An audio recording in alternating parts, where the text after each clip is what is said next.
morning, PotCoins. Today is Sunday, 15 June 2014. We are currently on block 30, 40, 50 of the Pot chain. Here's what's been going on this week.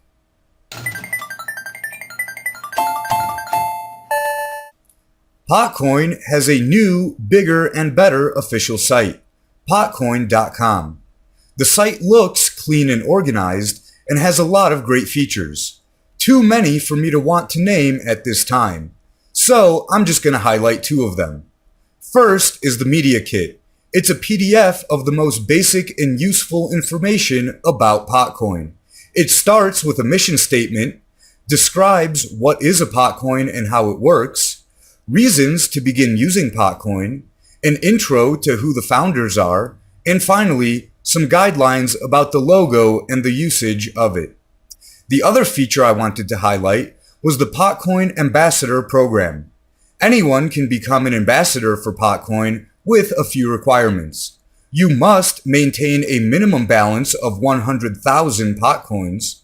You must be located in a legal or medicinal cannabis market, and you must maintain a minimum monthly requirement.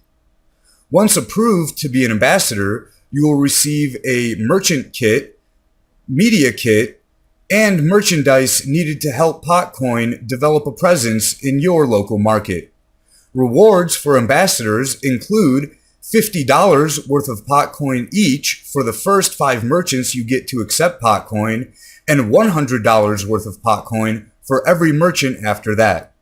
There is also a bonus program for the month's top ambassador. They get double the normal rewards. For more info, check out the new potcoin.com site.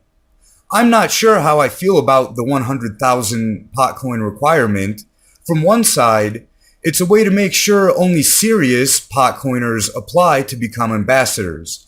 And that makes sense since they'll be receiving supplies from the Potcoin team. But at the same time, it might disqualify qualified people that are just getting into it.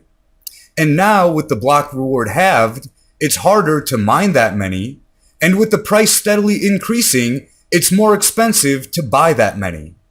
I sure would like to be a Potcoin ambassador, but I don't have 100,000 Potcoins yet. So this is a time when I would appreciate donations more than ever. If you can spare a few pot, please do. Even if it's only 1 or 10 or 0.420, it all helps. In other Potcoin news, Reddit Potcoin community member Wizardpie has made up some great looking paper wallet designs. There's a link to the Reddit post in the description below.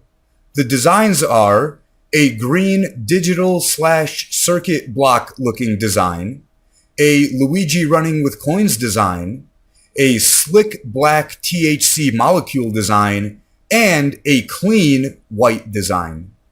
All these designs are open to the public to use as you see fit, and Wizardpie has even said that anyone can change or modify these designs and make new ones, and hopefully share them with the community.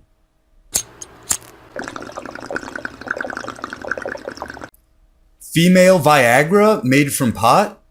Well, not exactly, but it's close.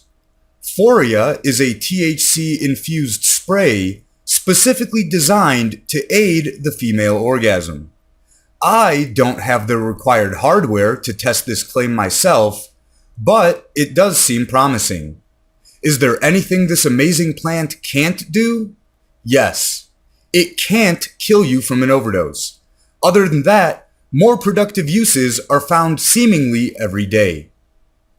Tennessee blames Colorado, Washington, and California for its pot problems. Cops in Tennessee think that pot is coming from these western states, even though Kentucky has a ridiculous amount of illegal grow ops, but a bordering state couldn't possibly be responsible. This is bad news for the state of Tennessee, since more people smoking pot could damage their chance at becoming the #1 meth-producing state in the U.S. Currently, Tennessee is the 2nd state in the U.S. for most meth labs, trailing behind Missouri by a few hundred and only a few ahead of Indiana, which is catching up quickly to the number 2 spot.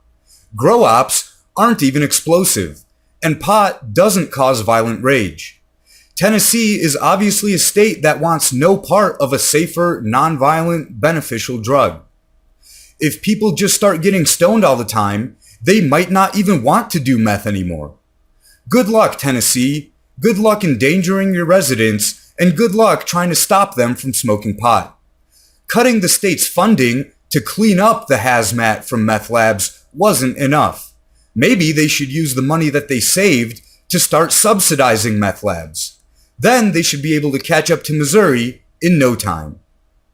In Kuwait, a man busted for growing a few plants is facing life in prison or possible death. Some guy grew a few plants on his roof. The article didn't give a number, only saying a few dozen. From my count, it looks to be between 60 and 80 plants. And from the picture, it seems that they hadn't even started budding yet. He put up some corrugated plastic to block his grow from sight, but the man's neighbors were able to find out somehow and turned him in to the authorities. He's now facing life in prison or the death penalty. Back in 2010, a Kuwaiti court sentenced a man to death by hanging for growing a few plants. Hopefully, the court decides to murder this one too, since it has to be more humane than life in a Kuwaiti prison. There are very few reports of treatment of prisoners in Kuwait, but the ones I could find claim torture and other violations of basic human rights. It's also important to note that the dictatorship has banned freedom of speech, freedom of assembly, freedom of press, and criticizing the government or Islam. And many that have attempted have been sentenced to prison or death. So there are far less reports of abuse than the potential cases.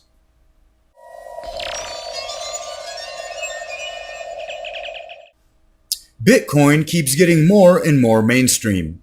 Google Finance and Yahoo Finance are now both reporting Bitcoin prices. Expedia now accepts Bitcoin for booking hotels, and depending on how it goes, they're considering booking flights and more with Bitcoin in the near future. The big news, however, is that the FBI is selling 30,000 Bitcoins seized from the Silk Road last year. On June 27th, they'll be auctioning off blocks of 3,000 Bitcoins. And they plan on auctioning off the rest of the 144,000 plus Bitcoins in the near future. Experts suspect that the huge dump of Bitcoins into the market will cause a massive price drop.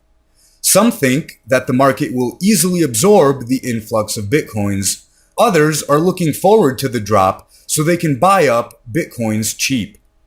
The U.S. Marshals Service will be the ones conducting the auction. Starting this Monday, the 16th, you can register for the auction, and registration ends on the 23rd. The auction will be held for a 12-hour period on Friday the 27th this month, and for more specific details, a link to the Marshals page is in the description below. Based on this news, I would recommend holding whatever you have in any cryptocurrency. A lot of price volatility is sure to follow. There are potentials to make gains, but there are equal potentials to take losses. Unless you really know what you're doing, I would recommend just waiting this one out.